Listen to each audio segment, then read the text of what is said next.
अस्सलाम वालेकुम। आज के इस लेक्चर में जो हम डिस्कस करेंगे वो पास पेपर के MCQs 2014 first year mathematics board of intermediate. सबसे पहले अगर आपने चैनल को सब्सक्राइब नहीं किया है तो आप चैनल को सब्सक्राइब कर लें ताकि इस तरह की मजीद वीडियो आप तक बआसानी पहुंच सके।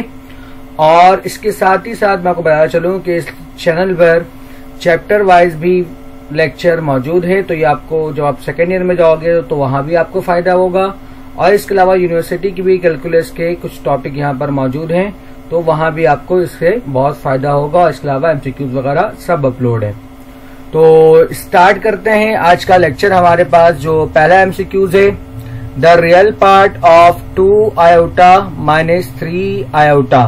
ठीक है, तो सबसे पहले हम क्या करवाएंगे, यहाँ पर मल्टीप्लाई करवाएंगे, यानी कि 2 आयोटा का स्क्वायर हो जाएगा जब आयोटा ब्रैकेट से मल्टीप्लाई होगा। और साथ में हमारे पास क्या होगा, माइनस का 3 आयोटा। ठीक है ना। उसके बाद हमारे पास हम जानते हैं 2 आयोटा स्क्वायर, यानी कि आयोटा स्क्वायर किसके बराबर होता है हमारा, -1 के। तो ये हमारे पास हो जाएगा -2। और साथ में हमारे पास क्या रहेगा, माइनस का 3 आयोटा। तो आपको दिख रहा है जैसे कि यहाँ पर -2 के साथ आयोटा नहीं है, तो -2 आपका क्या हो जाएगा, रियल पार्ट। अगला एमसीक्यूज है आपके पास कि tan 180 माइनस थीटा किसके बराबर है। तो ये आपका फॉर्मूला है कि tan 180 माइनस थीटा किसके बराबर होता है, -tan थीटा के। या इसके अलावा आप यहाँ पर फॉर्मूला भी यूज कर सकते हो, tan alpha minus tan beta divide by 1 plus tan alpha tan beta. ठीक है ना। तो यहाँ पर अल्फा आपका जो के बराबर होगा 180 के और बीटा आपका किसके बराबर होगा, थीटा के। तो tan 180 बराबर होता है 0 के, तो आपका यहां से भी जो आंसर बनेगा वो क्या बनेगा, माइनस का tan थीटा। ठीक है। The value of 8p2। ठीक है, 8p2 की वैल्यू क्या है। तो आप कैलकुलेटर निकालो और कैलकुलेटर में आप चेक करो 8p2, तो उसका आंसर क्या आएगा, 56। तो आप डायरेक्ट यहाँ पर कैलकुलेटर से फाइंड कर सकते हो। तो उसका आंसर आपके पास क्या बनेगा, 56। वैसे दूसरा जो मेथड है वो लेंथी मेथड है कि इसका फॉर्मूला होता है NPR का कि n factorial divide bye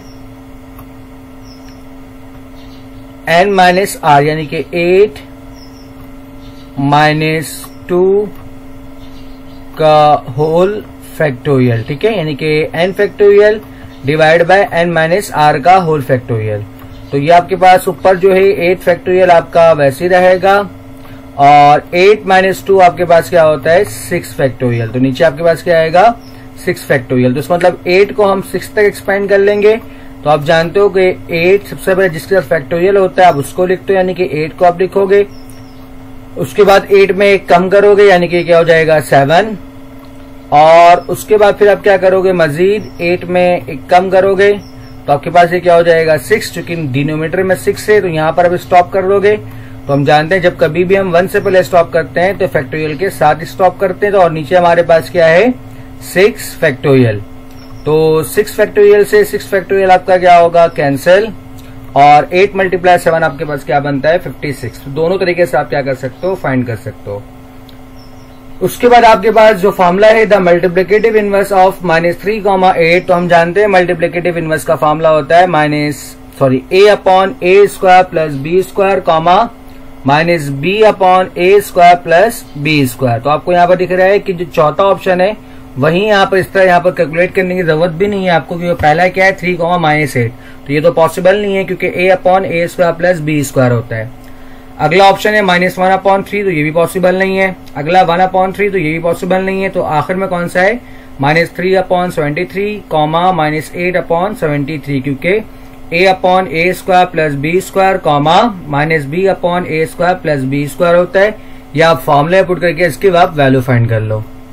next हमारे पास क्या है, cos 90 minus alpha is equal to, ये भी फॉर्मूला आपके पास कि sin 90 माइनस थीटा बराबर होता है cos थीटा के। cos 90 माइनस थीटा किसके बराबर होता है, sin थीटा के। tan 90 माइनस थीटा बराबर होता है cot थीटा के, और cot 90 माइनस थीटा बराबर होता है tan थीटा के। इसी तरह sec का आंसर cosec, cosec का आंसर sec। चूंकि यहाँ पर cos है, cos 90 माइनस अल्फा, यानी कि माइनस साइन के बाद जो भी एंगल होगा वो साइन के साथ आएगा। तो यहाँ पर माइनस साइन के बाद अल्फा है, तो यहाँ पर क्या होगा, साइन अल्फा। अगला एमसीक्यू आपके पास है कि 1 plus 2x plus 3x square. मैंने आपको बताया था कि जो भी सीरीज आपको गिवन होता है आप उसको लेट कर ले तो 1 माइनस x की होल पावर n के, खासतौर पर अगर सीरीज में आपको सारे टर्म प्लस में, तो फिर इस फार्मूले को आप क्या करोगे, एक्सपेंड करोगे। तो आप जानते हो उसका फार्मूला होता है 1 माइनस एन एक्स, आगे भी होगा 1/2 factorial divide by n minus 1 x square. लेकिन आगे की जरूरत आपको नहीं है, जस्ट सेकेंड टर्म की जरूरत है। तो यहाँ पर सेकेंड टर्म माइनस का एन एक्स है, और यहाँ पर आपके पास जो सेकेंड टर्म है वो क्या आपके पास 2x है। तो इन दोनों का बराबर मान लो, यानी कि माइनस का एन एक्स आपका बराबर हो जाएगा किसके, ये आपका बराबर होगा 2x के। तो x से x आपका क्या होगा, कैंसिल। इसका मतलब n जो है आपका वो किसके बराबर हो जाएगा, -2 के। तो n की जगह पर आप क्या करो, -2 पुट कर दो। तो हमारे पास जो आंसर बनेगा 1 माइनस एक्स की होल पावर -2, जैसा कि यहाँ पर आपके पास फर्स्ट ऑप्शन है। 5, 3 और 2, इसका मतलब होता है ये आपके पास परम्यूटेशन है। इसको लिखने का तरीका है कि जो ऊपर नंबर है उसको आप वैसे लिखोगे, यानी कि 5 फैक्टोरियल, और जो नीचे दो नंबर है 3 और 2, इसको भी आप किस फॉर्म में लिख दोगे, फैक्टोरियल के फॉर्म में। यानी कि आपके पास क्या होगा, नीचे 3 फैक्टोरियल मल्टीप्लाई बाय 2 फैक्टोरियल, ठीक है।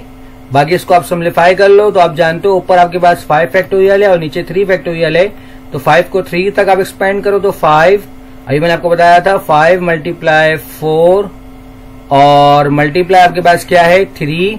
चूंकि डिनोमिनेटर में 3 है तो 3 पे हम स्टॉप कर देंगे। इसका मतलब अब जब कभी भी 1 से पहले स्टॉप करते हैं तो हम फैक्टोरियल के साथ स्टॉप करते हैं, यानी कि 3 फैक्टोरियल डिवाइड में आपके पास 3 फैक्टोरियल तो वैसे ही रहेगा क्योंकि ये कैंसिल हो जाएगा, और आपके पास 2 फैक्टोरियल बराबर होता है किसके, 2 के। सही।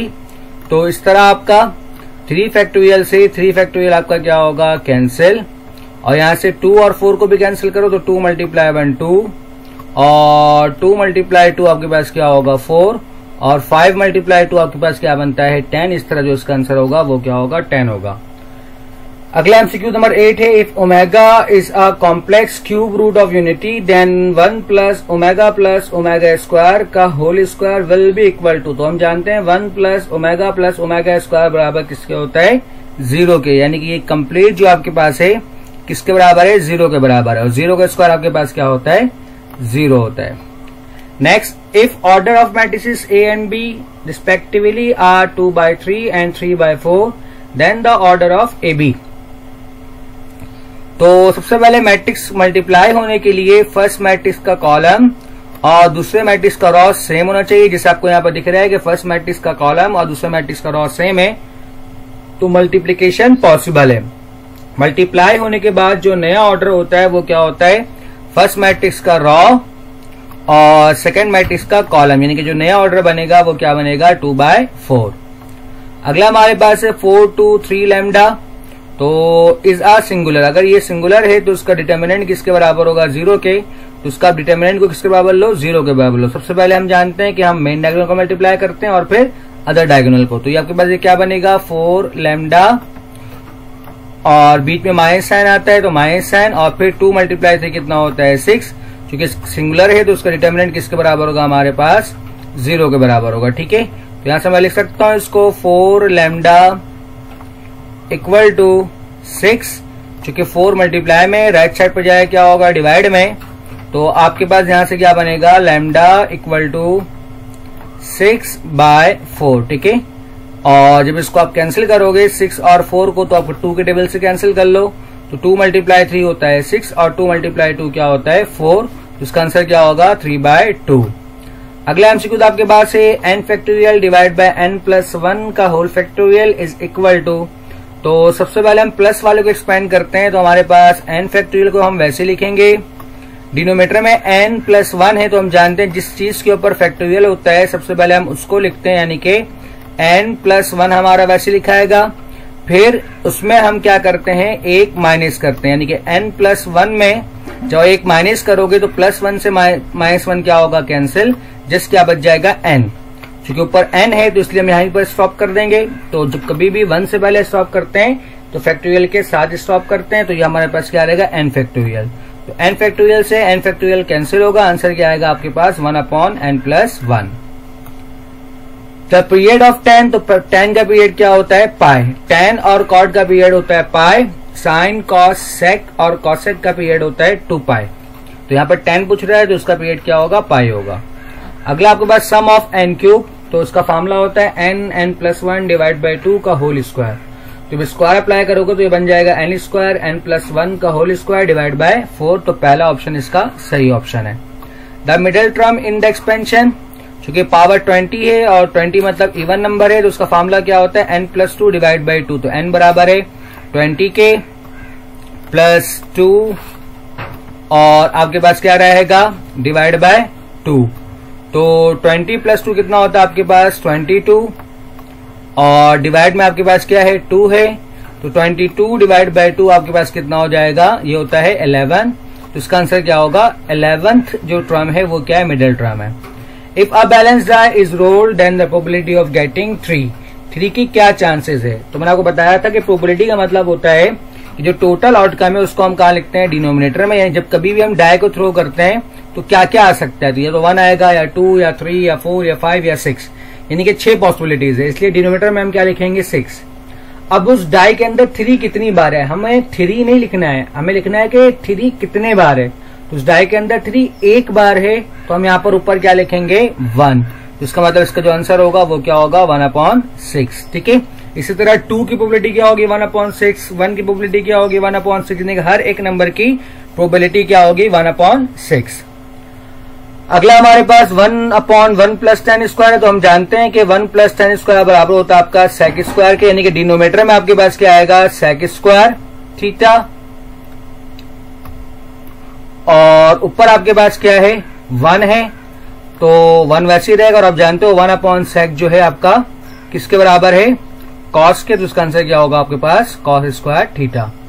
इफ sin थीटा 0 से बड़ा है, sec 0 से छोटा है, तो थीटा कहाँ लाई करता है। तो साइन अगर आपका पॉजिटिव है और सेक का मतलब कॉस है, ठीक है, तो कॉस नेगेटिव साइन पॉजिटिव, तो कॉस नेगेटिव और साइन पॉजिटिव भी आपका कहां पर होता है, सेकेंड क्वाड्रेंट में। ठीक है, आप एक्सिस बनाकर आप क्या करोगे, यहाँ पर चेक कर लोगे, जिससे आपको यहाँ पर दिख रहा है कि ये आपका साइन आपका यहाँ पर पॉजिटिव होता है और कॉस आपका क्या होता है, नेगेटिव होता है। ठीक है, तो आपके पास क्या होगा, सेकेंड क्वाड्रेंट।